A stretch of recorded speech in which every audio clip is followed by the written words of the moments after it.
Bohemian জঙ্গলের ঠান্ডা আর নীরব গুহার ভেতর এক লিংক্স মা ভয়ঙ্কর প্রসব যন্ত্রণার মধ্য দিয়ে যাচ্ছিল। ব্যথা এতটাই তীব্র ছিল যে সে বারবার নিজের জায়গায় ঘুরে বেড়াচ্ছিল। প্রায় ৩ ঘন্টার কঠিন কষ্টের পর অবশেষে সে দুটি ছোট্ট বাচ্চার জন্ম দিল।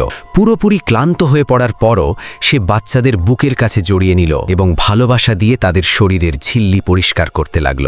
কিছুক্ষণের মধ্যেই গুহার ভেতর ভেসে উঠল সেই বাচ্চাদের প্রথম দুর্বল ডাক। ১ সপ্তাহ পর ক্ষুধা মাকে বাধ্য করল বাচ্চাদের রেখে শিকারে বের হতে। দীর্ঘ সময় গুহার ভেতরে থাকার কারণে তার পা অবশ হয়ে গিয়েছিল, তবুও সে ধীরে ধীরে জঙ্গলের দিকে এগিয়ে গেল। সেই সময় বাচ্চাদের চোখও করলেনি, কিন্তু তারা বুঝতে পারত তাদের ভাই বা বোন কাছেই আছে। মা চলে যাওয়ার পর তারা একে অপরকে জড়িয়ে ধরত। সেখান থেকেই তারা উষ্ণতা আর নিরাপত্তা পেত। লিংক্স পৃথিবীর অন্যতম নিঃশব্দ শিকারী। তারা প্রায় ১৫ মিটার দূরের ইঁদুরের হালকা শব্দ শুনতে পারে। তাদের নরম থাবা শব্দ ছাড়াই শিকারের কাছে পৌঁছতে সাহায্য করে। একটি পূর্ণবয়স্ক লিংক্সের জন্য ইঁদুর শুধু হালকা নাস্তা। তাদের আসল শিকার হলো হরিণ এবং বড় বড় তৃণভোজী প্রাণী। কিন্তু বাচ্চাদের কারণে মা বেশি সময় বাইরে থাকতে পারত না। সে দ্রুত কিছু খেয়ে আবার গুহায় ফিরে আসত। অন্যদিকে একই জঙ্গলে বাস করত ইউরোপিয়ান বুনো বিড়ালও। সে ছিল খুব সতর্ক শিকারী। নেকড়ে আর লিংক্সের আক্রমণ এড়াতে সে রাতে নয় বরং দিনে শিকার করত। তার প্রধান খাবার ছিল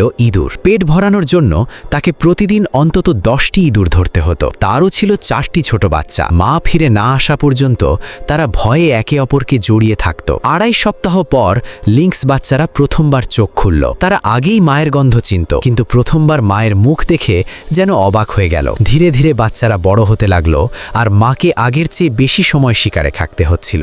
কখনো কখনো বাধ্য হয়ে তাকে পোকামাকড় খেয়েও দিন কাটাতে হতো। 5 সপ্তাহ হতে না হতেই বাচ্চাগুলো ভীষণ দুষ্টু হয়ে উঠল। তাদের শক্তি এত বেশি ছিল যে মা পর্যন্ত বিরক্ত হয়ে যাচ্ছিল। অবশেষে সে প্রথমবার তাদের গুহার বাইরের পৃথিবী দেখালো। বাইরের জঙ্গল তাদের জন্য ছিল ভয় আর কৌতূহলে ভরা এক নতুন জগৎ।